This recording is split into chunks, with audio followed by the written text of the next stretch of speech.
So the Chiefs officially made one move today for a fan favorite, but now they are reportedly looking for even more help for several good reasons that I'll dive into in today's video. So I'll break that down, talk about another position group that could be targeted, some interesting context surrounding Josh Simmons, look at this upcoming game against the Bills, including an updated injury report and more. But first, how about those?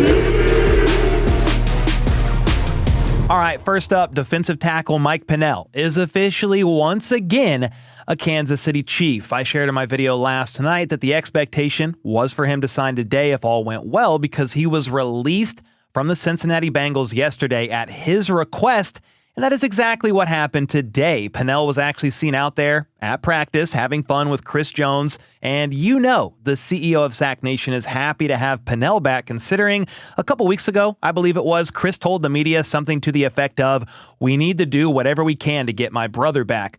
Well, he's back, and it's been quite the 24 hours for Mike Pennel, to say the least. Again, he asked to be released from the Bengals, and they granted that yesterday, and it almost seemed like this man cleaned out his locker, got in a car, and immediately went to the airport to fly to Kansas City. And to bring clarity here, Pennel was signed to the active roster, to the 53-man roster, not the practice squad. But the roster was full, so to make room for Pennel, they ended up having to waive defensive end Malik Herring from the 53, and I would expect him to land back on the practice squad once he clears waivers. The Mike Pennel thing, don't get me wrong, glad he's back. I think they need him, but it was so weird to me how the Chiefs handled this entire situation and the fact that he even needed to come back in the first place. This man worked in as a starter during training camp and preseason. Then, just before the start of the season, end of August, they traded for Derek Nottie from the Jets, and Mike Pennel then didn't end up making the initial 53-man roster. I thought he would just land on the practice squad as one of the veteran guys who didn't need to clear waivers and eventually find himself back on the roster, but it seems like Pennel wasn't too happy about how things kind of went down and ended up moving on, signing instead with the Cincinnati Bengals. Well, he wasn't there all that long before deciding to get the heck out of there. Don't even blame him. And he's now back with the team that he's played for the last couple of years now. And that's why the situation is so bizarre to me. Derek Nottie isn't playing well, and so they bring Pennel back 8 weeks later, but why let the guy go in the first place? Pennel's been playing better than Nottie, using basically every metric you possibly can to evaluate a player. PFF's overall defensive grade, their run defense grade, run stop win rate, and even pass rush win rate. Pennel's at the top over Nottie. So yeah, the return of Pennel is welcomed as he definitely raises the floor of the room and hopefully helps Chris Jones not have to be out there for nearly every single snap, especially on very likely to be rundowns. Here's another reason why this signing is so clutch to me. The Chiefs are about to go up against the Bills. Then they have their bye, but then it's the Broncos, Colts, and Cowboys. And you know what all four of those teams have in common? They all have a running back that's top 4 in the NFL in rushing yards. Jonathan Taylor, James Cook, J.K. Dobbins, and Javonte Williams. So yeah, great to have Mike back.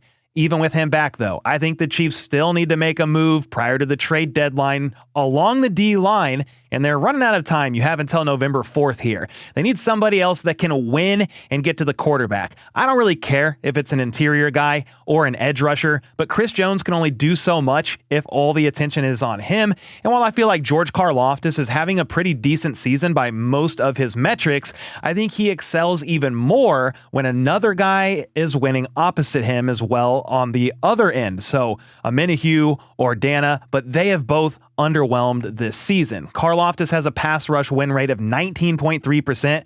That's very high, 13th in the NFL among all outside linebackers or defensive ends. Then if you look at Chris Jones, he's winning at a 14% clip. That's 18th among interior defenders, even though he's getting double teamed a lot.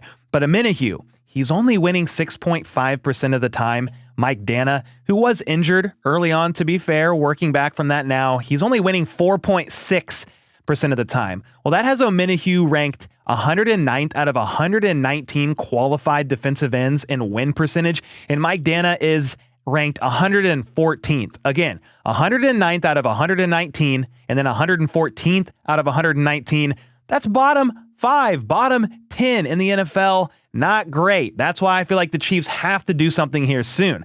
The question is, who will they get? What team would be willing to deal? Think of sellers like Dolphins, Titans, and other teams that have basically won no games or very few at all. And then the ultimate question is, and hey, real quick, I have people still asking me in almost every single video, Cole, where do you get your shirts? Made Mob. Go to mademob.com/HBTChiefs and you can get 20% off. I'll also throw this shirt that is up for pre-order. It's their Everybody Gotta Eat shirt. Looks pretty sick to me. The Kansas City Chefs. Yes, please. I'll link that in the description down below as well. And again, use code HBTChiefs for 20% off. I'm an affiliate with them, so I will get a little kickback as well. And then the ultimate question is, will that team play ball with the Chiefs, or will they get outbid by another needy team that also needs D-line help? It always takes two to tango, and that's why I don't really care if the Chiefs make a move for a defensive tackle or a defensive end, as long as you get a player that can win at a higher level than a Minihue or Dana and will actually be used rather than somebody like Joshua Uche, whom the Chiefs traded for last year prior to the deadline, and that man sat on the bench the rest of the season. And I understand that's easier said than done, making a trade for a defensive lineman, because a lot of teams need defensive line help. I just hope they really try, because when you look at the roster on both sides of the ball, D-line is the weak link by far. Now, another position group that I would put up there, one to watch out for prior to the trade deadline, it could be running back, though again, the need for D-line is priority number 1 and possibly priority number 2. The only reason I'm bringing up running back, though, is because Isaiah Pacheco is sidelined with an MCL sprain, currently labeled week to week. He didn't practice today, though Andy Reid did say he doesn't believe Pop's knee injury to be a long-term issue. On top of that, though, Kareem Hunt and Brashard Smith are also on the injury report to start out this week. So that makes for all three running backs that KC has been dressing out, they're currently dealing with some sort of an injury. Now, Kareem Hunt, ankle, and Brashard Smith, toe, were both full participants today, so I don't think there's any real concerns here for either of them at the moment. I bet they both play on Sunday against the Bills. There is also Elijah Mitchell, who was on the roster, but has been inactive every game this season. He could very well dress out and shoot. Why don't we see what he has in the tank? I'm at least open to trying it out, because what is it really going to hurt? I would think they opt for that move over elevating somebody like Clyde Edwards-Helaire or Carson Steele from the practice squad, but we'll see how the rest of the week progresses here. This is a tough week to not have Pacheco out there, because the Buffalo Bills are 31st in rushing yards allowed per game. They allow an average of 150 yards in each contest. Then, on top of that, to make matters worse for them, their best defensive lineman, Ed Oliver, was just placed on injured reserve this week with a biceps injury, and he did have 11 pressures, I believe, on the year, but he was also their best run defender by far. So this is obviously a tough loss for Buffalo, even though with Pacheco most likely sidelined, this might all even out just a bit. But sure, if they want to get Breece Hall, I'm all for it. He just posted some cryptic meme on Twitter today anyway, and I said, see you soon. We're just trying to speak it into existence.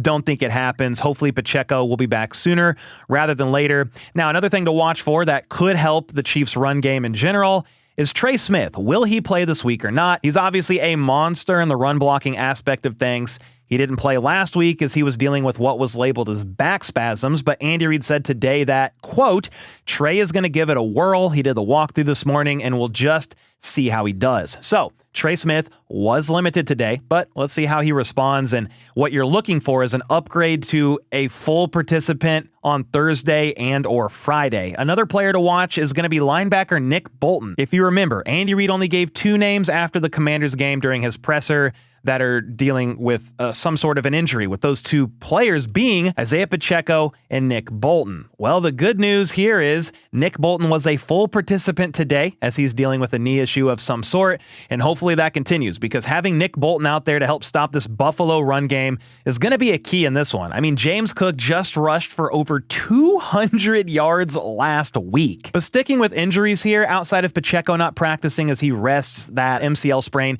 the only other 2 that did not practice at all was wide receiver Hollywood Brown. He's dealing with an illness, and then offensive tackle Josh Simmons is still out and away from the team with for personal reasons. He's dealing with a family matter.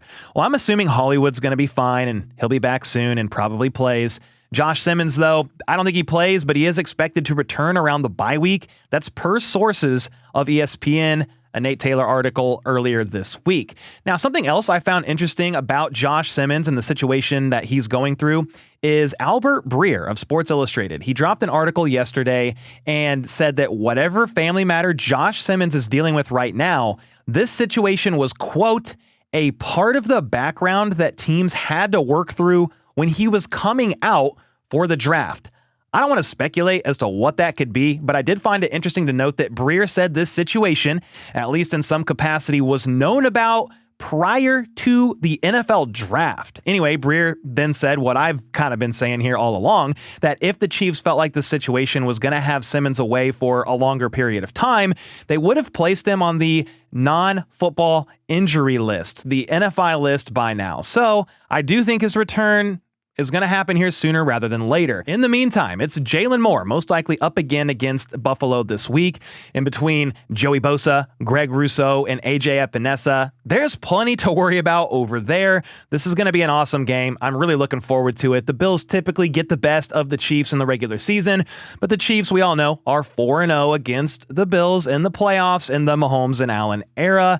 Regardless, every year is a new year, and that's kind of what Mahomes said. These games are always tough. He doesn't really care about the past because both teams are good enough that it's typically just going to come down to which side can execute a couple plays at a higher level than the other, and that's going to be enough for that team to get the W. Again, he doesn't care if it's the regular season or the playoffs. That's just how it almost always ends up when these two teams square off. He did make me laugh a little, though, when he was asked about what it was like, the experience at the Bills Stadium, the times that he's had to play there.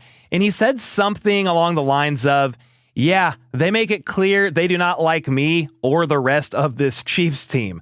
Well, yeah, I would say the experience at Highmark Stadium for opposing teams, it's got to be a little similar to the experience at Arrowhead, aka a rather hostile environment. But even though the Chiefs are on the road, they are actually, currently at least, 1.5-point favorites, which doesn't say all that much, but there's a very slight edge here being given to KC based on how well they've been playing, with the majority of analysts picking the Chiefs to win by roughly one score. So it's all respectable here, and that's probably how this game plays out. It's going to be one score, closer than we think it needs to be or should be, and it might be a coin flip as to who wins this game. I mean, I am going with the Chiefs winning this game. I'll get more into it in my preview video on Friday, but we all know how these games could go. It's not going to be an easy opponent, that's for sure. But hey, let me know in the meantime what you think of the return of Mike Pennel, what move you think the Chiefs should make prior to the trade deadline. Give me your list of priorities. Would you go defensive tackle, defensive end, running back? Kind of lay that out for me in the comments down below. I'd love to read through that. And until next time, let's go. Let's freaking go. How about those